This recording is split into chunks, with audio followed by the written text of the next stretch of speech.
காலையில எழுந்து உம்மை தேடவும் உம்மை துதிக்கவும் ஆண்டவரை தொடர்ந்து இந்த Zoom மீட்டிங்ல கலந்து கொண்டிருக்க ஒவ்வொருவரையும் கர்த்தர் ஆண்டவரே ஆசீர்வதிக்க வேண்டுமா ஜெபிக்கிறோம்.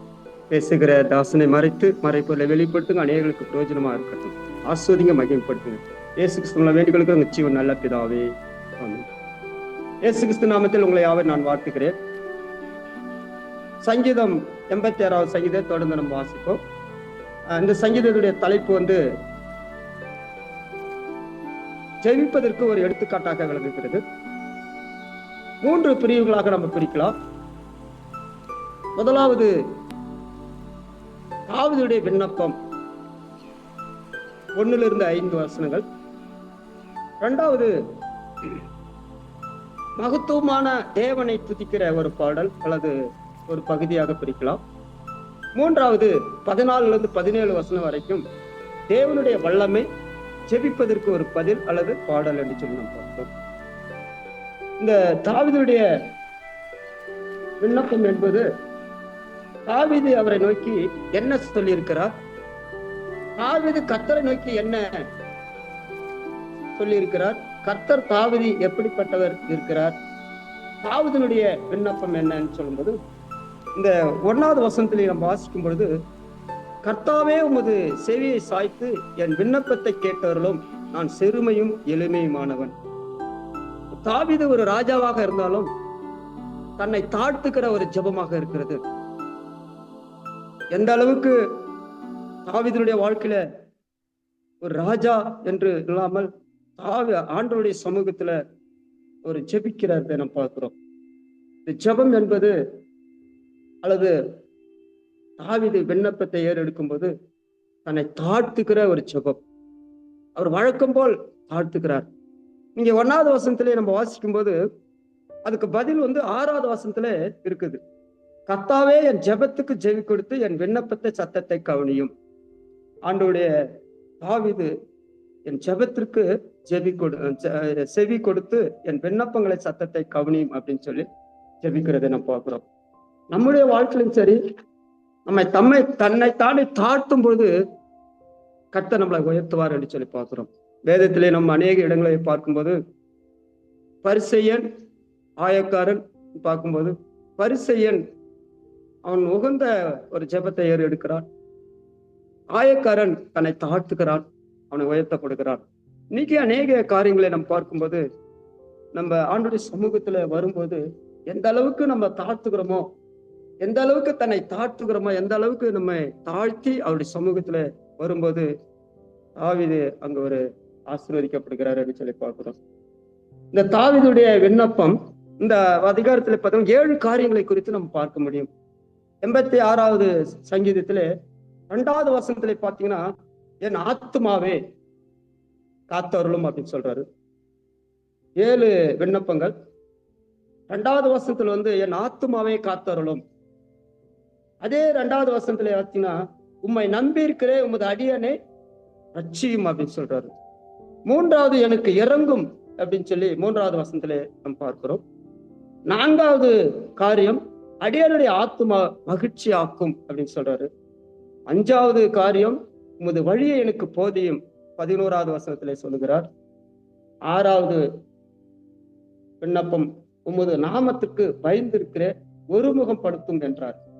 முதலாவது நீங்கள் வாசிக்கும்போது இந்த வசனத்தை விண்ணப்பம் பண்ணுகிறார்.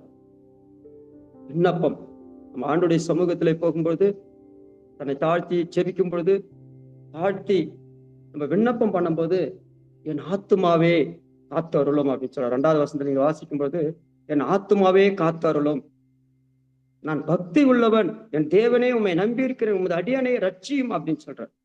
தன்னை எந்த அளவுக்கு ஒரு ராஜா தாழ்த்துக்கிறார். இன்னைக்கு உலகத்திலே நம்ம கொஞ்சம் வசதி வந்த உடனே ஆண்டவரை மறந்து போய் விடுகிறோம். கொஞ்சம் உயர்ந்த உடனே கர்த்தரை நம்ம மறந்து போய் விடுகிறோம். ஆனாலும் பிரியமானவர்களே, தாவீது கடைசி வரைக்கும் தன்னை தாழ்த்துகிற ஒரு ஜெபமாக இருக்கு. 7வது பாத்தீங்கன்னா, ஒரு அடையாளத்தை காண்பித்து அருளும் சொல்லி 17வது வசனத்திலே சொல்கிறார். 7 விண்ணப்பத்தை ஏறெடுக்கிறார். இன்னைக்கு நம்முடைய வாழ்க்கையில நம் எப்படிப்பட்ட ஒரு விண்ணப்பத்தை ஏறெடுக்கிறோம்? ஆத்துமாவே காத்தருளும், உம்மை நம்பி இருக்கிற உமது அடியனை ரட்சியும், எனக்கு இறங்கும், அடியனுடைய ஆத்துமாவை மகிழ்ச்சியாக்கும், உமது வழியை எனக்கு போதியும், உமது நாமத்துக்கு பயந்தவனுக்கு ஒருமுகப்படுத்தும் ஒரு அடையாளத்தை காத்தருளும். 17வது வசனத்துல எனக்கு அனுகூலமானவர் என்று என் சத்துருக்கள் வெட்கப்பட்டு போகும்படி எனக்கு ஒரு அடையாளத்தை காண்பித்து அருளும் சொல்லி ஜெபிக்கிறார். 2வது காரியத்தை பார்க்கும்போது தாவீது குறித்து அவருடைய குணநலங்கள் என்னன்னு சொல்ல, அவருடைய கேரக்டர் பார்க்கும்போது திரும்பவும் வசனத்தை நீங்க வாசிக்கும் போது, நான் சிறுமையும் எளிமையும் அப்படின்னு சொல்றார், தன்னை தாழ்த்துகிறார். 2வது நான் பக்தி உள்ளவன் அப்படின்னு சொல்றார். 3வது வசனத்தை நீங்க வாசிக்கும் போது தேவனே நான் நம்பி இருக்கிறேன், நான் நாள்தோறும் கர்த்தரை நோக்கி கூப்பிடுகிறேன், நான் ஒவ்வொரு நாள் உம்மை நோக்கி கூப்பிடுகிறேன் அப்படின்னு சொல்றார். 4வது வசனத்துல நீங்க வாசிக்கும் போது, உமது அடியானுக்கு ஆத்துமா மகிழ்ச்சியாக்கும் ஆண்டவரே, உம்மிடத்தில் நான் என் ஆத்துமா உயர்த்துகிறேன். 6வது காரியம், துயரப்படுகிற நாளே கர்த்தரை நோக்கி நான் கூப்பிடுகிறேன் அப்படின்னு சொல்றார். சத்தியத்திலே நடக்கிறவன் அப்படின்னு சொல்றார். 7 காரியங்களை சொல்லி நம்ம பார்க்கிறோம். இன்னைக்கு நம்முடைய வாழ்க்கையில எளிமையானவன், பக்தியுள்ளவன், தேவனை நம்பி இருக்கிறேன், நான் நாள்தோறும் கர்த்தரை நோக்கி கூப்பிடுகிறேன், என் ஆத்துமா கர்த்தரை உயர்த்து இருக்கிறது, நான் துயரப்படுகிற நாளிலே கர்த்தரை நோக்கி கூப்பிடுவேன், சத்தியத்திலே நடக்கிறவன் என்று சொல்லி தாவீதுடைய கேரக்டர். இன்னைக்கு நம்முடைய வாழ்க்கையில நம்ம அப்படியே இருக்கிறோமா? பக்தியுள்ளவனா இருக்கிறோமா? தேவனையே நம்பி இருக்கிறேன், நாள்தோறும் உம்மை கூப்பிடுவேன் அப்படின்னு சொல்லி இந்த சங்கீதத்திலே நம்ம பார்க்கிறோம். 3வது காரியத்தை நீங்கள் வாசிக்கும் போது தாவீது கர்த்தரை குறித்து என்ன காரியங்கள் சொல்லி இருக்கிறார். இங்க 5வது வசனத்துல நீங்கள் வாசிக்கும் போது 3 காரியங்களை சொல்கிறார். 5வது வசனத்திலே, ஆண்டவரே நீர் நல்லவரும் மன்னிக்கிறவரும் உம்மை நோக்கி கூப்பிடுகிற யாவரும் கிருபை மிகுந்தவராக இருக்கிறார். ஆண்டவரே நீர் நல்லவர், நீர் நல்லவர். 2வது மன்னிக்கிறவர். 3வது அவரை நோக்கி கூப்பிடுகிற மிகுந்த கிருபை உள்ளவர் என்று சொல்றார். 3 காரியங்களை சொல்றார். நம்ம இன்னைக்கு ஆண்டவருடைய சமூகத்துல நம்ம எப்படிப்பட்டவளா இருக்கிறோம்? கர்த்தர் குறித்து நம்ம என்ன காரியம்? ஆண்டவர் நல்லவர், நன்மையான செய்கிறவர், ஆசீர்வதிக்கிறவர், நம்மளை மன்னிக்கிறவர். எவ்வளவு பாவங்கள் செய்தால் நம்மை மன்னித்து நம்முடைய ஆசீர்வதிக்கிறார். அவரை கூப்பிடுகிற மிகுந்த கிருபை மிகுந்து வர கிருபை, அவருடைய கிருபை நமக்கு ரொம்ப முக்கியம். கிருபை என்று சொல்லும்போது நான் நிற்பதும் நிர்மூலமாகாது இருப்பதும் கர்த்தருடைய கிருபை என்று சொல்லி நாம் பார்க்கிறோம். அவருடைய கிருபை காலைதோறும் புதிதாக இருக்குது என்று சொல்லி நாம் பார்க்கிறோம். நோவாக்க கர்த்தருடைய கண்களிலே கிருபை கிடைத்தது என்று சொல்லி நாம் பார்க்க வேதத்திலே. இன்னைக்கு நம்முடைய வாழ்க்கையில இந்த கிருபை ரொம்ப முக்கியம். நான் நிற்பதும் நிர்மூலமாகாது இருப்பதும் கர்த்தருடைய சுத்த கிருபை என்று சொல்லி பார்க்கிறோம். நம்ம ஒவ்வொரு நாளும் ஆண்டுடைய சமூகத்திலே போகும்போது தாவீது அழகா ஒரு ஜெபம் எடுக்கிறார், ஒரு விண்ணப்பம் பண்ணுகிறார், கர்த்தரை குறித்து மேன்மை பாராட்டுகிறார், நான் எப்படி இருக்க வேண்டும் சொல்லி தன்னை தாழ்த்துகிற ஒரு ஜெபமாக விண்ணப்பமாக இருக்குது. 3வதாக தாவீது குறித்து என்ன காரியம் சொல்லியிருக்கிறான்னு சொன்னால் 8வது வசனத்துல எங்கள் வாசிக்கும் போது, ஆண்டவரே தேவருக்குள்ளே உமக்கு நிகரும் இல்லை, உம்முடைய கிரியைகளுக்கு ஒப்புவும் இல்லை. உலகத்துல அவர்தான் பெரியவர், அவர்தான், அவருக்கு நிகரானவர் ஒருவரும் இல்லை என்று சொல்லி நாம் பார்க்கிறோம். அவருக்கு நிகரானவர் ஒருவரும் இல்லை என்று சொல்லி நாம் பார்க்கிறோம். அவர் தான் பெரியவர் அப்படின்னு சொல்லிக்கிறோம். 9வது வசனத்துல நீங்க வாசிக்கும் போது, ஆண்டவரே நீர் உண்டாக்கின எல்லா ஜாதிகளும் வந்து உமக்கு முன்பாக பணிந்து உமது நாமத்தை மகிமைப்படுத்துவார்கள் என்று சொல்லி பார்க்கிறோம். எல்லாரும், நீர் உண்டாக்கின எல்லா ஜாதிகளும் வந்து உமக்கு முன்பாக பணிந்து உமது நாமத்தை மகிமைப்படுத்துவார்கள் அப்படின்னு சொல்லி நாம் பார்க்கிறோம். ஆண்டுடைய நாமத்தை மகிமைப்படுத்துவார்கள் சொல்லி பார்க்கிறோம். தொடர்ந்து 10வது வசனத்துல எங்க வாசிக்கும் பொழுது அவருடைய நாமம் ரொம்ப முக்கியமானது. அவர் அதிசயமானவர், தேவரே மகத்துவம் உள்ளவர், அதிசயங்களை செய்கிறவராக நீர் ஒருவரே தேவன். அவர் ஒருவர் தான் அந்த உலகத்தின் ஆளுகிற சர்வ சிருஷ்டிக்கு தேவன், அவருக்கு மறைவானது ஒன்றும் இல்லை, அவர் ஒருவரே தேவன் என்று சொல்லி இந்த சங்கீதத்திலே போடப்பட்டிருக்குது. இந்த சங்கீதத்திலே நம்ம வாசிக்கும் போது அவர் தன்னை தாழ்த்தி ஜெபிக்கிற ஒரு ஜெபமாக இருக்கிறது. கர்த்தரை குறித்து ஒரு புகழ்ந்து பாடுகிற ஒரு சங்கீதமாக இருக்கிறது. கடைசியாக நீங்கள் வாசிக்கும் போது 15வது வசனத்துல நீங்க வாசிக்கும் போது, ஆனாலும் ஆண்டவர் நீ மன உருக்கம், இரக்கம், நீடிய பொறுமை, பூரண கிருபை, சத்தியம் உள்ளவர். இந்த வசனத்திலே வாசிக்கும் போது 5 காரியங்களை குறித்து போடப்பட்டிருக்குது. 5 காரியங்களை பற்றி சொல்லப்படும். முதலாவது, நீர் மனம் உருக்கம் உள்ளவர், நீ மனம் உருக்கம் உள்ளவர், நீ இரக்கம் உள்ளவர், நீடிய பொறுமையுள்ளவர், பூரண கிருபை சத்தியமுள்ள தேவன். பாருங்க, பூரண கிருபை உள்ளவர், இரக்கமுள்ளவர், நீடிய பொறுமையும் பூரண கிருபை சத்தியம் உள்ளவர் என்று சொல்லி நாம் பார்க்கிறோம். நீங்க வேதத்திலே நீங்கள் வாசிக்கும் பொழுது யாத்திராம் புஸ்தகத்திலே நீங்கள் வாசிக்கும் போது 34:6 நீங்கள் வாசிக்கும் போது, விடியற் காலத்திலே நீ ஆயத்தமாகி சீனாய் மலையிலே ஏறி வா, மலையின் உச்சியிலே காலமே என் சமூகத்திலே வந்து நீள். மோசேக்கு ஆண்டவர் கட்டளை கொடுக்கிறார். அது 34:6 நீங்கள் வாசிக்கும் போது, கர்த்தர் அவனுக்கு முன்பாக கடந்து போகிற போது அவன் கர்த்தர் இரக்கமும் கிருபையும் நீடிய சாந்தமும் மகா தயவும் சத்தியமுள்ள தேவன் ஆண்டவரே அப்படின்னு சொல்றார். சதா காலமும் எங்களை 4ஆம் தலைமுறை மட்டும் எங்களை விசாரிக்கிறவர் என்று கூறுகிறார்.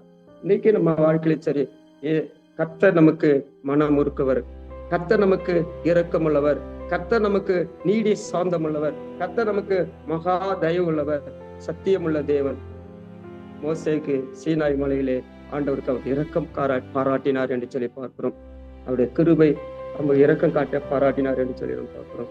இங்க தொடர்ந்து 13வது வசனத்திலே வாசிக்கும் பொழுது, நீர் எனக்கு பாராட்டின உமது கிருபை பெரியது, என் ஆத்மா ஆழ்ந்த பாதாளத்திலே தப்புவித்தீர். நம் பாதாளத்திற்கு செல்வதற்கு தகுதியுடையவர்களாக இருந்தோம். ஆனா தேவனுடைய பெரிதான கிருபையினால நம்ம மறுபடியும் என்ன பண்றாராம், பாதாளத்திலிருந்து நம்ம தப்பு வித்திருக்கிறார் என்று சொல்லி நம்ம பார்க்கிறோம். ஆண்டவர் அந்த பாதாளம் என்று சொல்லும்போது நரகத்திலிருந்து ஆண்டவர் நம்மளை தப்பித்திருக்கிறார். நீங்கள் பரிசுத்தமாக வாழும்போது, ஆண்டவருக்கு உண்மையுத்தமாக இருக்கும்போது ஆண்டவர் நம்ம என்ன பண்ணுறோம், நம்ம இந்த நரகத்துக்கு போகாதபடிக்கு ஆண்டவர் நம்மளை தப்புவித்து ஆண்டவர் நம்மளை பரலோகத்துக்கு செல்வார் என்று சொல்லி நம்ம பார்க்கிறோம். நியாயாதி புஸ்தகங்களை நீங்கள் வாசிக்கும் பொழுது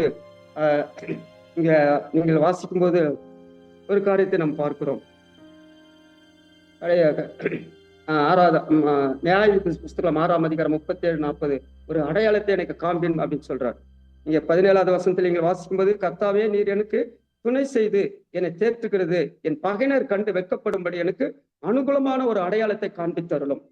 எனக்கு விரோதமான குற்றம் சாட்டுகிற, எனக்கு விரோதமான எதிரிகள், பகையினர்கள், இப்படிப்பட்டவர்கள் மத்தியில எனக்கு ஒரு அடையாளத்தை காண்பிக்கும், அவர்கள் வெட்கப்படும்படி அடையாளத்தை காண்பிக்கும் என்று சொல்லி தாவீது அங்கு ஜெபிக்கிறார். நியாயாதிபதி புஸ்தகத்தை நீங்கள் வாசிக்கும் போது 6-37-40 வரைக்கும் வாசிக்கும் போது கிதியோன் அங்க சொல்கிறார், அங்க இதோ நான் ஒரு மயிர் உள்ள ஒரு தோலை களத்திலே போடுகிறேன், பனி தோளில் மேல் மாத்திரம் பொய்து பூமி எல்லாம் காய்ந்திருக்க வேண்டும், அப்போது தேவரே நீ சொன்னபடி இஸ்ரவேல் என் கையில் ரட்சிப்பீர் என்று சொன்னார்.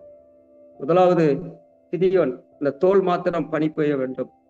திரும்பவும் சொல்லுகிறார், தோல் மட்டும் காய்ந்திருக்க வேண்டும், மற்றது எல்லா இடத்திலையும் பனி பெய்ந்திருக்க வேண்டும். ஒரு அடையாளத்தை காண்பிக்கிறார் என்று சொல்லி பார்க்கிறோம்.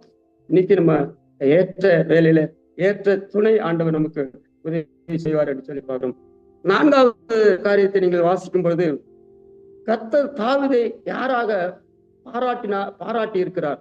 நீங்க திரும்பவும் 13வது வசனம் 7வது வசனத்துல நீங்க வாசிங்கன்னா அவர் பாராட்டி இருக்கிறாராம். எனக்கு பாராட்டின உமது கிருபை பெரிது, என் ஆத்மா தாழ்ந்த பாதாளத்திலே தப்புவித்தீர். அவருடைய கிருபை குறித்து அவருடைய தேவனுடைய கிருபை குறித்து தாவீது பாராட்டுகிறதை நாம் பார்க்கிறோம். 86வது சங்கீதத்துல 2வது வசனத்துல நீங்க திரும்ப வாசினா, என் ஆத்துமாவே காத்தருளும், நான் பக்தியுள்ளவன், என் தேவனை நான் நம்பி இருக்கிறேன், உமது அடியனை நீ ரட்சியும் அப்படின்னு சொல்லி ஜெபிக்கிறாருக்கு பதில் அங்க இருக்கிறது. 7வது வசனத்துக்கு பதில் அங்க போடப்பட்டிருக்கு. நம்ம வாழ்க்கையில சரி, இந்த பாதாளத்துல நம்முடைய ஆத்மா பாதாளத்துக்கு தப்பு வைக்காம நம்முடைய ஆத்மா பரலோகத்துக்கு சொல்லும்படியாய் நம்முடைய ஆத்மாவை நம்ம காத்தருளும். நம்முடைய ஆத்மா ரொம்ப முக்கியம். ஒவ்வொரு மனிதனுடைய வாழ்க்கையிலும் நம்முடைய ஆத்மா ரொம்ப முக்கியமா இருக்கிறது. இந்த ஆத்மா பாதாளத்துக்கு தப்பாம, இந்த ஆத்மா நரகத்துக்கு போகாம பரலோகத்துக்கு தப்ப முடியாய் உலகத்துல வாழும்போது நம்ம பரிசுத்தமாக வாழ வேண்டும் என்று சொல்லி நாம் பார்க்கிறோம். 14வது வசனத்துல இங்க வாசிக்கும் போது, அதாவது இந்த கடைசி வரைக்கும் இங்க வாசிக்கும் போது தேவனுடைய வல்லமை அல்லது தேவனுடைய பெரிதான ஒரு வல்லமை குறித்து அங்க போடப்பட்டு, தேவனே அகங்காரி எனக்கு விரோதமாக எழும்புகிறார்கள்,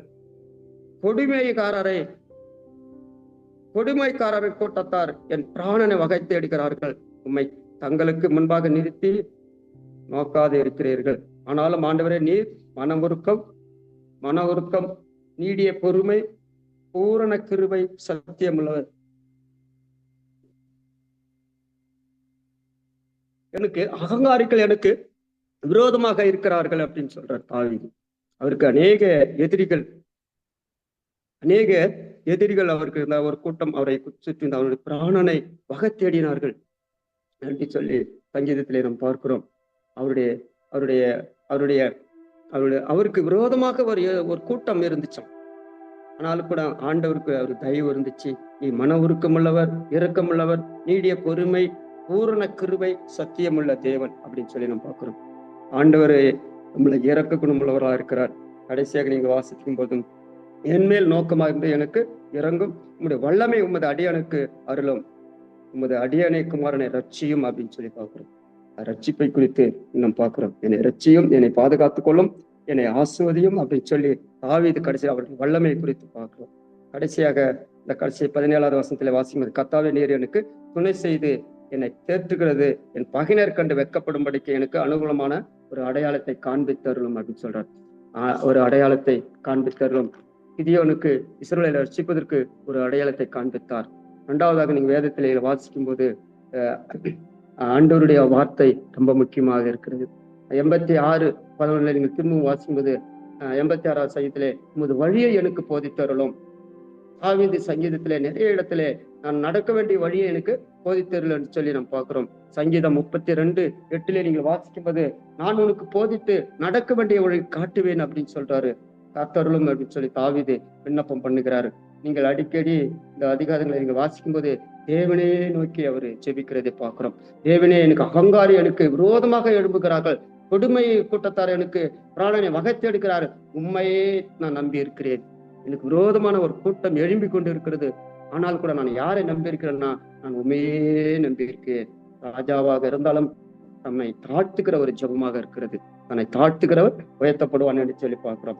லூக்கா 18:9-14 வாசிக்கும் போது தன்னை தாழ்த்துகிறோட ஜெபம் கேட்கப்பட்டது என்று சொல்லி பார்க்கிறோம். இந்த அதிகாரத்தில் நீங்கள் முழுவதும் நீங்கள் வாசிக்கும் போது தாவீதுடைய விண்ணப்பம், சங்கீதம் 5:2 நம்ம வாசிக்கும் போது, நான் உம்மிடத்திலே விண்ணப்பம் பண்ணுவேன், என் ராஜாவே, என் தேவனே, என் வேண்டுதலை சத்தத்தை கேட்டவர்களும். ராஜா எப்படி ஜெபிக்கிறாரு பாருங்க, எப்படி விண்ணப்பம் பண்றாங்க. நான் உம்மிடத்திலே விண்ணப்பம் பண்ணுவேன்.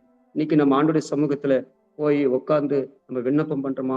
என் ராஜாவே, ஆண்டவரை உகந்த ஒரு ஜெபமாக உயர்ந்தருளும் என்று சொல்லி ஜெபிக்கிறார். இன்னைக்கு நம்ம அப்படி ஜெபிக்கிறோமா?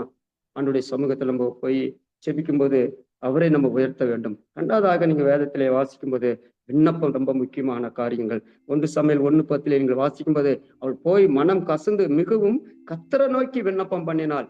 அன்னாளுக்கு பிரச்சனைகள் வரும் பொழுது, அன்னாளுக்கு ஒரு தேவைகள் இருக்கும்போது, அவருடைய தேவைகளை எப்படியாவது ஆண்டுடைய சமூகத்துல ஊற்ற வேண்டும் என்று சொல்லி அன்னாள் மனம் கசந்து ஆண்டுடைய சமூகத்துல போய் அழுதாள் என்று சொல்லி நாம் பார்க்கிறோம். விண்ணப்பம் பண்ணினாள். தாவீது கூட இங்க முதல் வசனத்திலையும் வாசிக்கும் போது அவர் விண்ணப்பம் பண்ணுகிறார், விண்ணப்பம் செய்கிறார். முதலாவது அவர் தாழ்த்தி ஒரு ஜெபிக்கிறார். அன்னால் எங்கேயுமே போகல, தேவனுடைய ஆலயத்துல போய் தன்னை தாழ்த்துகிறார். ஐயோ, எனக்கு ஒரு குழந்தை வேண்டும், என்னை எல்லாரும் பரியாசம் பண்ணுகிறார்கள், இந்த உலகத்துல என்னை பரியாசம் பண்ணுகிறார்கள் என்று சொல்லி அன்னால் மனம் கசந்து அழுதாள். ஒரு குடும்பத்துல எப்ப மனம் கசந்து அழுதாள் என்று சொன்னால், கணவன் மனைவிக்கு இருவருக்கும் சண்டை வரும்போது மனம் கசந்து அழுதாள் என்று சொல்லி பார்க்கிறோம். தற்கொலை கூட எத்தனையோ குடும்பங்கள் இன்னைக்கு போய்கொண்டு இருக்குது. கர்த்தருக்கு பிரியமானவர்களே, நாம் கூட இன்னைக்கு அநேக நேரங்களில் மனம் கசந்து இருப்போம். குடும்பத்துல வேலை செய்கிற இடத்துல இருக்கிற இடத்துல பல இடங்கள்ல நம்ம மனம் கசந்து இருப்போம். ஆனாலும் கூட பாருங்க, அவள் விண்ணப்பம் பண்ணினாள். அன்னால் ஆண்டுடைய சமூகத்தை தேடினாள். அன்னால் ஆண்டுடைய சமூகத்துல போயிட்டு தன் இருதயத்திற்கு எல்லாவற்றையும் ஊற்றினாள் என்று சொல்லி நம்ம பார்க்கிறோம். நம்ம இன்னைக்கு ஆண்டுடைய சமூகத்துல போயிட்டு ஆண்டவருடைய அன்னாலை போல ஒரு நல்ல ஒரு விண்ணப்பம் பண்ணும்போது அவருடைய முகம் துக்குமுகமாக இல்லை. அவருடைய விண்ணப்பத்தை கேட்டு ஆண்டவர் ஒரு ஆண் குழந்தை கொடுத்தால், ஒரு தீர்க்கதரிசி சாமுவேலை கொடுத்தார் என்று சொல்லி நம்ம வேதத்திலே பார்க்கிறோம். இரண்டாவதாக நீங்க வேதத்திலே நீங்கள் வாசிக்கும் போது 1 பேதுரு 5:5 வாசிக்கும் போது, 1 பேதுரு 1:5 வாசிக்கும் போது, பொறுமையில் உனக்கு தேவன் எதிர்த்து நிற்கிறார். பொறுமையில் உனக்கு தேவன் எதிர்த்துங்கிறார். தாழ்மையில் உனக்கு கிருபை கொடுக்கிறார். ஆண்டவர் நம்ம எந்த அளவுக்கு தாழ்மையா இருக்கிறோமோ இந்த அளவுக்கு தேவன் நமக்கு என்ன கொடுக்கிறாரா? கிருபை கொடுக்கிறார். இன்னைக்கு பெருமை, இன்னைக்கு அநேக ஊழியக்காரர் குடும்பங்களா இருக்கட்டும், அநேகருடைய வாழ்க்கையில இருக்கட்டும், இன்னைக்கு அநேகருடைய வாழ்க்கை இன்னைக்கு பெருமை உள்ளவர்களாக நாம் தான் வாழ்ந்து கொண்டு இருக்கிறோம். கொஞ்சம் வசதி வந்த உடனே பெருமை உள்ளவர்களாக மாறி விடுறோம். ஆனா தாவீது ஒரு ராஜாவாக இருந்தாலும் சரி, அவர் கடைசி வரைக்கும் இந்த 86வது சங்கீதத்திலே தாவீது ஒரு அருமையான ஒரு ஜெபம் விண்ணப்பம் ஏறெடுக்கிறார். நீங்க தொடர்ந்து அதில் வாசித்து வந்தீங்கன்னா ஒரு அழகான ஒரு ஜெபத்தை ஏறெடுக்கிறார். நான் எளிமையுள்ளவன், நான் நான் சிறுமையும் எளிமையுள்ளவன் அப்படின்னு சொல்ல, நான் பக்தியுள்ளவன், நான் கர்த்தரையே நம்பியிருக்கிறேன், மிகுந்த கிருபை உள்ளவர், என்னை காத்தருளும் அப்படின்னு சொல்லி, நான் உண்மையை தான் நம்பி இருக்கிறேன்னு சொல்லி அருமையான ஒரு விண்ணப்பத்தை ஏறெடுக்கிறத பார்க்கிறோம். இன்னைக்கு நம்ம அப்படிப்பட்ட ஒரு விண்ணப்பத்தை ஏறெடுக்கணும். யோவான் 1:14 நீங்க வாசிக்கும் போது, அவருடைய பூரண கிருபையால் நாம் எல்லோரும் கிருபை மேல் கிருபை பெற்றிருக்கிறோம். அவருடைய பூரண கிருபையினால பூரண கிருபையினால நம்ம இன்னைக்கு என்ன பண்றோம்? எல்லோரும் அவருடைய கிருபையை நம்ம பெற்றிருக்கிறோம். அந்த கிருபை என்பது ஒரு கிஃப்ட்னு சொல்லப்பட்டிருக்குது. ஒரு தாழ்மையில உனக்கு ஒரு கிருபை, நம்ம இரக்கத்தை கொடுத்து நமக்கு அந்த கிஃப்ட் நமக்கு ஆண்டவர் கொடுத்திருக்கிறார். அப்படியே நம்ம அந்த இரக்கத்தை பெற்று அந்த கிருபையை நம்ம கடைசி வரைக்கும் பாதுகாத்துக் கொள்ளும்போது கர்த்தர் நம்முடைய வாழ்க்கையில, குடும்பத்தில கர்த்தர் நம்ம என்ன பண்ணுறோம்? ஆண்டவர் ஆசீர்வதிப்பார். இந்த சங்கீதத்துல நீங்க முழுவதும் நீங்கள் வாசித்தீங்கன்னா கடைசியாக தன்னை தாழ்த்துக்கிற ஒரு ஜெபமாக இருக்கிறது. நம்முடைய வாழ்க்கையிலும் சரி, தன்னை தாழ்த்தணும். 2வது நீங்கள் வாசிக்கும் போது தாவீதுடைய கேரக்டர் அங்கு போடப்பட்டிருக்குது. நான் ஒரு சிறுமையும் எளிமையும் உள்ளவன், பக்தி உள்ளவன், தேவனை நம்பியிருக்கிறேன், நான் தேவனும் கர்த்தரை நோக்கி கூப்பிடுவேன், ஆத்துமா கர்த்தரிடத்தில் உயர்த்துகிறேன், துயரப்படுகிற நாட்களே கர்த்தரை நோக்கி கூப்பிடுவேன். துயரம் வரும்போது, கஷ்டம் வரும்போது, பாடுகள் வரும்போது நான் கர்த்தரை நோக்கி கூப்பிடுவேன். 7வது பாத்தீங்கன்னா, சத்தியத்திலே நான் நடக்கிறேன். 119 சங்கத்திலே 1 வாசிக்கிட்டே, உத்தமமாக சத்தியத்திலே நடக்கிறார்கள் என்று சொல்லி பார்க்கிறோம். சத்தியம் உங்களை விடுதலை ஆக்கும் என்று சொல்லி பார்க்கிறோம். தாவீது கர்த்தரை குறித்து என்ன சொல்கிறார் என்று சொல்லி பார்த்தீங்கன்னா, அவர் நீ நல்லவர், மன்னிக்கிறவர், அவர் கூப்பிடுகிறவர் யாவருக்கும் மிகுந்த கிருபை கொடுக்கிறவரா இருக்கிறார். ஆண்டவர் நமக்கு நல்ல ஒரு கிருபை ஆண்டவர் நம்ம தாவீதுக்கு கொடுத்திருக்கிறார். இன்னைக்கு நம்முடைய வாழ்க்கையிலும் சரி, நம்ம அந்த கிருபையை நம்ம பெற்றுக்கொண்டு இருக்கும் போது, ஆண்டவருடைய வார்த்தைக்கு கீழ்ப்படியும் போது கர்த்தருடைய வாழ்க்கையை ஆண்டவர் என்ன பண்ணுவாராம்? ஆசீர்வதிப்பார். இன்னும் முக்கியமானது ஒரு காரியத்தை நீங்க வாசிக்கும்போது, இந்த ஆத்மாவை காத்தருளும்.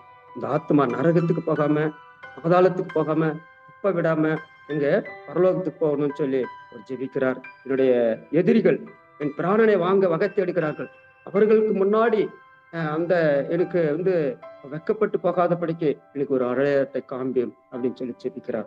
இல்லைங்களா? நம்ம புதிய ஏற்பாட்டிலே நம்ம வாசிக்கும் போது கூட அந்த மேய்ப்பர்களை நீங்க வாசிக்கும் போது நம்ம பார்க்கிறோம் இல்லைங்களா?